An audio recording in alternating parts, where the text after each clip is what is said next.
Husuli maqasidinal Fatihah. A'udzu billahi minasyaitonir rajim. Bismillahirrahmanirrahim. Alhamdulillahirabbil alamin arrahmanir rahim maliki yaumiddin. Iyyaka na'budu wa iyyaka nasta'in ihdinas siratal mustaqim siratal ladzina an'amta 'alaihim.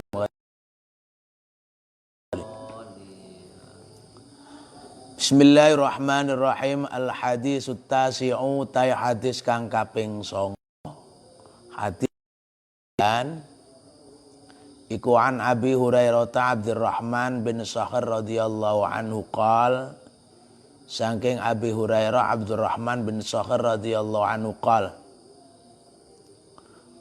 piyambake dawuh sami itu krungu sapa ingsun Rasulullah Gusti Rasul sallallahu alaihi wasallam yaqulu dawuh Kanjeng Nabi. Beliau mendengar Nabi bersabda, ma utai opo nahaitukum kang larang sapa ingsun, kan nyegah sapa ingsun ing sliramu kabeh anhu sangking ma iku fastanibuhu mongko ngedohono sliramu kabeh ing ma. Jadi sabda Nabi adalah bahwa apa saja yang aku larang untuk kalian, maka jauhi. Wa malan utai opo amartukum kang merintahke sapa ingsun ing seliramu kabeh rusak. Gegara mereka itu banyak tanya dan kemudian menselisihi dengan nabinya mereka. Hadis ini menjelaskan tentang konsistensi syariat, ya. Di mana ketika kita sudah menjadi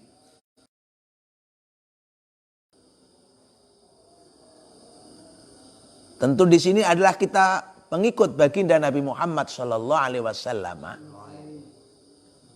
ada tanggung jawab yang harus kita tunjukkan bahwa kita ini sebagai pengikut yang setia. Maka di situ Nabi menyatakan melihat satu fakta. Misal kalau Nabi melarang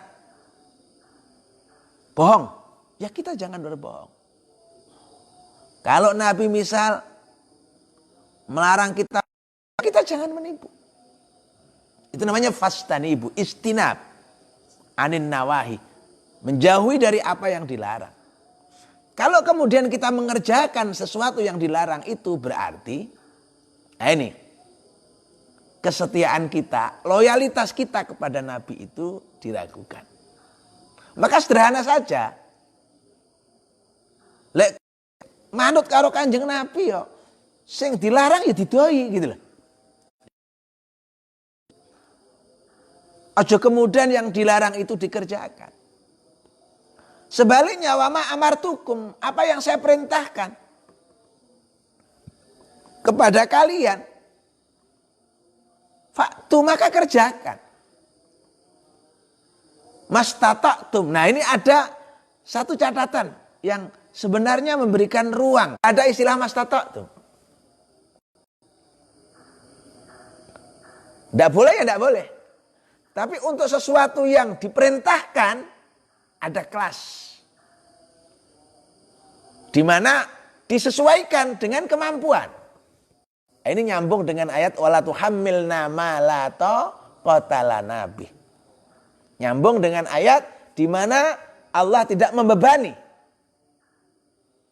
hambanya itu di luar kemampuannya. Maka pernah ada seorang sahabat yang datang kepada baginda Nabi Muhammad SAW, ya, masih belum menjadi seorang yang baik. Perbuatan lamanya seperti itu, ya, perbuatan lamanya. Secara diplomatis Nabi tidak kemudian melarang zina. Tapi secara demokratis bertanya, bagaimana kalau yang dizina itulah adik saudaramu? Dari situ dia paham. Iya ya, kalau saya berzina dengan ibu, tidak mungkin kan? Dengan adik, tidak mungkin. Langsung di situ dia sadar. Hingga kemudian dia tidak melakukan itu sama sekali selama hidupnya. Ya, kalau kemudian tiba-tiba dilarang, dia mikir, iya ya, ini jujur ini sulit. Kalau nanti saya berzina, kemudian saya di rumah ditanya, lalu saya berkata dengan jujur, kan kacau nanti, kan gitu ya. Ini demokratis sekali. Makanya di dalam kita menyampaikan dakwah itu tidak kemudian serta-merta audien itu kita samakan dengan diri kita. Dia datang ke pedalaman Papua. Karena memang dia dari sana. Nah, ketika ada upacara yang di situ ada kuliner babi, dia tidak mengatakan babi itu haram. Wah, kalau dikatakan haram, dia belum dakwah sudah diusir, kira-kira begitu. Dia tidak mengatakan minuman keras itu haram. Dia tidak mengatakan, tapi pada saat upacara itu dia membawa sendiri kambing disembelih rame-rame juga, dimasak seperti masakan kambing-kambing guling gitu ya. Kemudian pakai minuman seperti Kapulogo itu yang hangat itu. Alhamdulillah mereka wah sangat suka sekali. Dia bilang, wah ini daging enak ini, enak. Besoknya lagi ada upacara dia suruh membawa kambing. Dibakar rame-rame seperti itu. Bahkan mereka niru. Dari situ kemudian terjadi komunikasi. Dan dari situ kemudian dakwah bisa diterima. Nah, kalau tiba-tiba datang di masyarakat yang masih kuat adat istiadatnya dengan babi misalnya sebagai makanan, lalu tiba-tiba mengatakan haram atau minuman keras tiba-tiba katakan haram, waduh ini bisa celaka 17 kira-kira begitu. Tapi mengkomunikasikannya itulah yang kemudian perlu strategi. Maka mastata'tum itu menyangkut seni dakwah. Seni dakwah. Lah kowe rong mampu jamaah ya salat dhewe gitu loh. Jangan kemudian kudu jamaah lah orang mampu. Orang mampu itu bukan karena dia tidak bisa keluar rumah menuju ke tempat ke masjid misalnya. Belum mampu itu hatinya belum siap. Hatinya belum siap. Makanya orang-orang dahulu memberi ilmu-ilmu kanuragan misalnya seperti itu. Pesannya satu. Ojo sampai ngelarang apa tuh ngelanggar agama. Jongge zino, jongge main, nah itu ya. Sebenarnya pesan terkirimnya adalah supaya orang itu berakhlak baik. Tapi supaya mereka itu mau melakukan kebaikan-kebaikan itu, maka dia diberi sesuatu yang sesuai dengan pikiran mereka. Nyoh, tak kei jimat, iki iso nggarai kowe engko tenan. Weh, kendel kowe engko. Kamu menjadi kendel kowe engko. Ning syaratnya sitok, aja zina, aja mabuk. Loh coba, sebenarnya sasarannya ya supaya akhlaknya baik. Hingga dia tidak berzina bukan karena takut sama Allah ketika itu awal-awalnya. Tapi takut kalau ilmunya hilang gitu loh ya. Takut kalau ilmunya hilang. Itulah yang namanya mastata'tum. Nah tentunya inilah yang kemudian menjadi bukti bagaimana Islam bisa berkembang di negeri ini sampai sekarang dan sampai kiamat. Ya, di negeri ini sampai kiamat. Ya, bukan hanya saya sampai kiamat. Salah satunya adalah dari metodologi dakwah mastata'tum itu. Ya, mastata'tum. Dan ini kalau diurai sejarahnya bisa panjang lebar. Tapi yang jelas sesuai kemampuan itu bagian daripada seni dakwah. Al-hadisus yang ke-10 ya. Al-hadisul ashir. Utawi hadis kang kaping 10. Iku an Abi Hurairah ta saking Abi Hurairah qala dawuh sapa Abi Hurairah. Qala dawuh sapa Rasulullah sallallahu alaihi wasallam. Dawe innallaha sak temene Allah taala iku thayyibun bagus. Layak balu orang rimo sapa Allah subhanahu wa ta'ala illa thayyiban kejaba kang bagus. Wa inna Allah lan sak temene Allah iku amara perintah sapa Allah al mukminina ing wong kang padha iman bima kelawan perkara amara kang perintah sapa Allah bihi kelawan ma al mursalina ing para utusan, para rasul. Bahwa Allah Subhanahu wa taala thayyib. Baik. Indah. Maka tidak diterima oleh Allah kecuali yang baik atau indah. Faqala ta'ala mengko dawuh sapa Allah taala ya ayyuhar rusulu wahai para rasul. Kulu padha mangano sira kabeh. Minat thayyibati saking perkara kang bagus. Wa'malu lan nglakonana sira kabeh sholihan perkara kang bagus.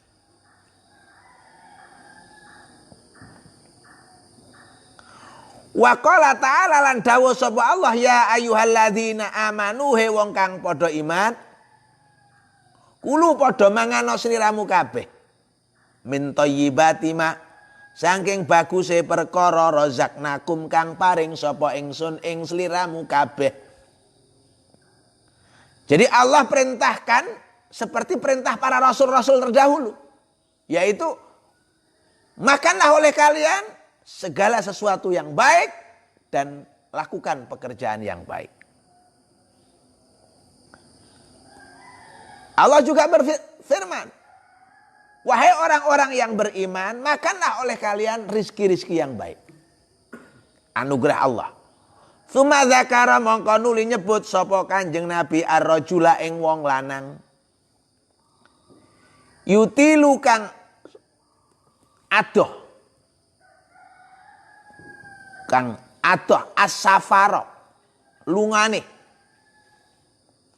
As-asa kang kusut. Luset. Akhbara berdebu, lebu tok, kumel. Boloten. Ya. Ya muddu kang dawaake sapa rajul yadaihi ing tangan lorone rajul. Ya muddu yakni menengadahkan tangan. Ila samai maring langit. Terus dia muni ya Rob. Duh Gusti ya Rob, duh Gusti. Donga. Ning sementara wamat amuhu lan utawi panganane rajul iku haramun haram. Wa masrabulan utawi ngombene rajul iku haramun haram. Wa malbasulan utawi pakaian rajul iku haramun haram. Wa ghudhiyalan den waregi sapa rajul bil harami kelawan haram. Fa anna yustajabu mongko kaya apa den sembadani lahu kanggone rajul. Ini hadis memerintahkan kepada kita apa yang kita sebut dengan gaya hidup sehat. Ya. Kita sering mengenal istilah akal sehat kemarin ya. Kita juga tentu harus punya konsep gaya hidup sehat.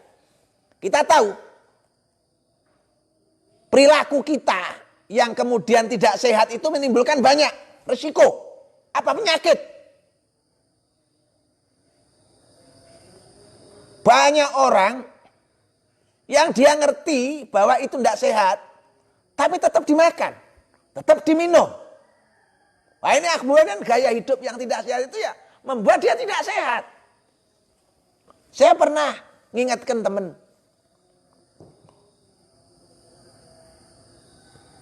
untuk tidak mengkonsumsi suplemen. Ya, kayak pokoknya suplemen itulah. Jos-jos kayak pokoknya. Saya bilang, Mas, jangan dikonsumsi itu bikin jantung itu tertipu. Itu kan manipulasi jantung saja. Supaya dengan minum itu lalu denyutnya akan tambah kenceng. Kenceng, darahnya terus mengalir ke seluruh tubuh, akhirnya keselilangan begitu. Tapi yang lemah kan jantungnya, sehingga kuat jantungnya. Sudahlah air hangat itulah, air hangat itu, air hangat murah meriah. Tangi turu, godok banyu misalnya, banyu sik panasnya ditunggu hangatnya diombe titik-titik. Sudah itu aja. Murah gak larang. Nggak mau. Kurun waktu 2-3 tahun ususnya jebol. Ya, ususnya jebol, dioperasi, dipotong. Ya gara-gara itu. Namanya gaya hidup tidak sehat. Kita ini misalnya disuruh makan. Makan tuh ada jamnya. Kapan jam makan itu? Jam makan tuh dalam petunjuk Nabi itu kalau sudah lapar. Luwe mangano, itu namanya jam lapar. Jam makan. Lah kita enggak. Belum lapar sudah makan lagi. Belum lapar sudah makan lagi. Makanya orang sekarang itu kenapa enggak sehat? Karena apa? Over protein. Urung mak, luwe wis mangan neh. Enggak sehat. Lah karena over protein, maka yang menjadi resiko apa? Pembekuan darah. Darahnya kental. Ya. Darah kental. Lah padha karo saluran pipa banyu. Kemudian cairan yang lewat itu menggumpal-gumpal gitu ya. Ora cair gitu ya. Lah kan ya terus terganggu. Wong semuanya dari darah. Makanya saya punya teman itu kalau periksa itu ke Surabaya, padahal rumahnya Banyuwangi. Saya tanya, "Lu sampean kok periksane adoh men?" Ternyata dokter itu yang menjadi langganan teman itu selalu membuat terapi. Sebelum diobati penyakitnya, yang dia lakukan apa? Menetralisir darah. Darah itu supaya nggak terlalu kental atau nggak terlalu encer. Normal. Lah bagaimana supaya darah itu tidak kempel, nggak beku atau nggak terlalu encer? Ya salah satunya dari disiplin makan. Disiplin makan itu jamnya makan. Itu kapan? Kalau sudah lapar. Nah itulah. Untuk apa? Supaya tidak over protein. Ben darahnya gak kempel. Itu namanya gaya hidup sehat. Kita ini punya. Peraturan gaya hidup sehat itu punya. Tapi barangkali karena kita kurang taat. Dianggap ini. Alah nyepelek nih kita ya banyak sakit. Banyak penyakit. Oh kita sakit itu bisa jadi karena memang gaya hidup kita yang tidak sehat. Maaf, termasuk musim corona ini. Kita jaga bagaimana gaya hidup kita ini bisa sehat. Minum air hangat kalau perlu dikasih empon-empon gitu ya. Murah meriah. Kemudian badan selalu fit. Dalam arti olahraga yang cukup. Nah, kalau kita nggak bisa lari-lari, main bola, badminton, ada olahraganya. Sholat sing akeh. Kalau sudah tarawihnya 20 rakaat, tambah lagi sholat lain, qobliyah, ba'diyah, duha. Gerakan-gerakan sholat itu sudah membuat darah kita itu mengalirnya bagus, apalagi kalau pas sujud. Kalau pas sujud itu jantung kan pada posisi di atas. Hingga dia istirahat lah bahasanya. Beda kalau orang berdiri, jantung di bawah kepala. Hingga dia harus menaikkan. Jantung fungsinya kayak penyedot air akhirnya. Narik ke atas. Kerjanya agak berat. Tapi kalau pas sujud, kerjanya agak ringan. Ini istilahnya jantung. Hingga kemudian dia nekannya nggak terlalu kuat. Karena tanpa ditekan, kalau jatuh, kalau air, kalau ke bawah kan ya gelundung dewe ya. Ya mancur dewe gini. Hingga pada posisi sujud, kita diperintahkan agak lama. Loh ini olahraga top ini. Hingga ada satu ruangan di dalam otak gitu yang tidak bisa dimasuki darah kecuali dengan sujud. Kecuali dengan sujud. Oh ini olahraga, gaya hidup sehat. Jadi sholatnya, kalau kita nggak bisa lari-lari itu ya, ya sholatnya diperbanyak rakaat dengan konsep tumak ninahnya yang bagus. Kemudian makanannya, karena di situ disebutkan innallaha thayyibun, layak balu ila thayyiban. Nah, lalu di situ ada ayat tadi disebutkan kulu minat thayyibati wa'malu sholihah. Nah ini beriringan antara perintah menikmati makanan yang baik dengan perbuatan yang baik. Nah, ini penting. Ada rumus. Kalau Anda ingin melakukan perbuatan yang baik, maka kamu harus memulainya dari makanan yang baik. Lah kalau sampean makanannya tidak baik, terganggu kesehatannya, bagaimana bisa melakukan perbuatan baik? Lawang sakit. Misalnya seperti itu. Ini yang contoh sederhana dulu. Maka ada rumus, lek kepengin sampean dadi wong apik, ya kira-kira begitu. Sampean ya mangano barang sing apik. Apik itu bisa juga dari zatnya, apik itu bisa juga dari cara memperolehnya. Nasi itu bagus, tapi pertanyaannya satu, dari mana uang dipakai beli nasi? Nah, ini juga menjadi pertanyaan penting, di mana itu menjadi satu kesatuan yang tidak bisa dipisahkan. Nasinya bagus, tapi duitnya lek nyolong. Lah ini beda. Namanya bukan thayyibat lagi. Jadi thayyibat itu zat yang baik dan cara memperolehnya juga baik. Bukan zatnya saja loh yang baik, tapi cara memperoleh zat itu juga baik. Beda motor api, mobil api, omah api, api. Tapi yang menjadi pertanyaan, dari mana kemudian orang itu dapat uang membeli barang-barang itu? Maka thayyibat itu, thayyib itu kebaikan yang menyangkut zat suatu benda, suatu barang, dari mulai zatnya itu baik dan cara memperolehnya juga baik. Ini satu kesatuan. Makanya kalau ada nasi itu tidak baik. Kenapa? Karena cara memperolehnya dengan cara yang tidak baik. Makanya tidak disebut thayyib nasinya. Wong nasinya lek nyolong duitnya. Misalnya begitu. Jadi thayyib ini satu kesatuan. Nah kalau soleh, nah ini beda. Kan baik itu thayyib, soleh, khair, hasan. Nah ini beda. Semua artinya sama, baik. Baiknya thayyib dengan baiknya soleh beda. Konteksnya beda. Maka nggak ada kulu minas sholihin, nggak ada itu ya, nggak ada. Ya kulu minat thayyibat, karena arti baik di dalam kata thayyib itu berbeda dengan kata arti baik di dalam kata soleh. Kalau thayyib tadi kebaikan sesuatu zat yang diperoleh dari cara yang baik dan zatnya juga baik. Tapi soleh itu menyangkut moralitas. Ya, menyangkut moralitas. Misalnya orang itu jujur, orang itu taat kepada Allah dan Rasul, itu namanya amalan sholihah. Orang itu kemudian suka sedekah, itu namanya soleh. Makanya ada istilah soleh itu bergandengannya dengan iman. Ya, gandengannya dengan iman. Alladzina amanu wa amilus sholihat.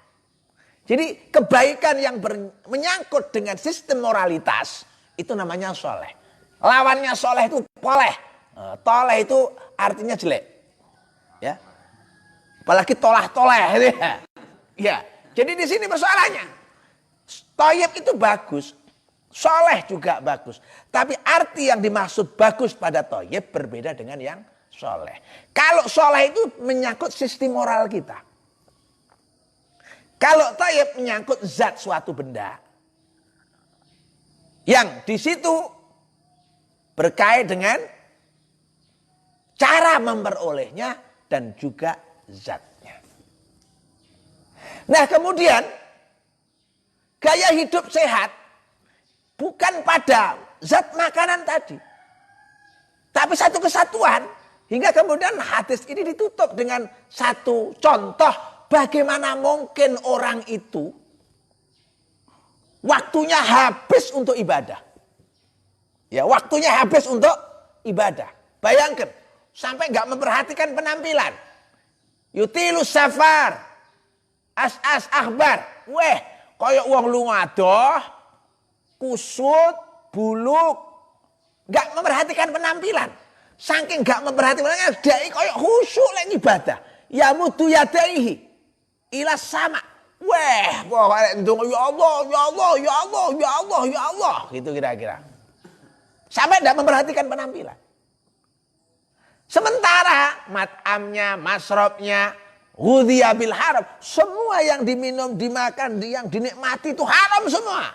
Bagaimana mungkin doanya dikabulkan oleh Allah. Nah, jadi gaya hidup sehat itu komprehensif. Gak cukup dari makanan yang bergizi 4 sehat 5 sempurna. Tetapi juga dari perilaku moralitasnya juga harus sehat.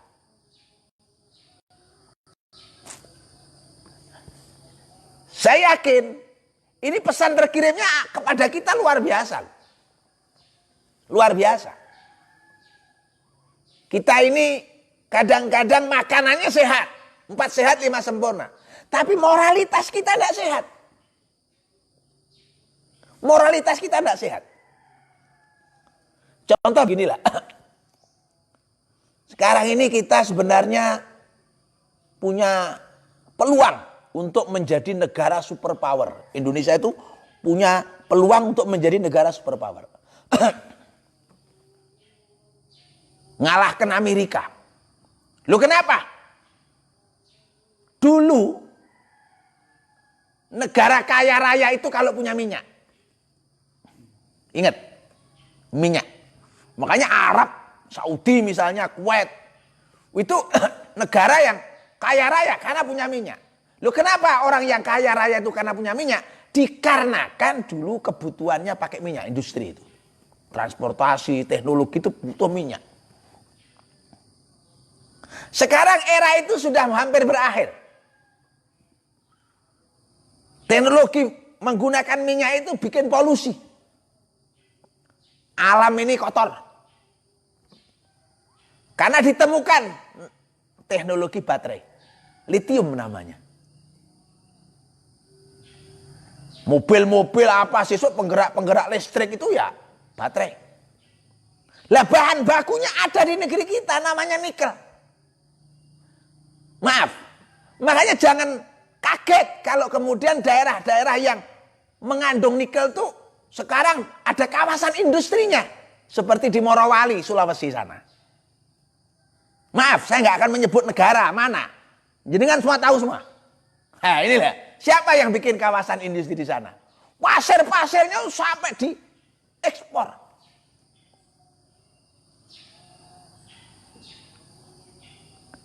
Mestinya ini kalau negara bijak.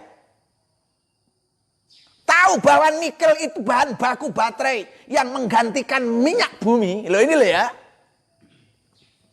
Maaf, kalau negara itu bijak, didik anak-anak muda untuk menguasai teknologi nikel. Nah ini yang penting.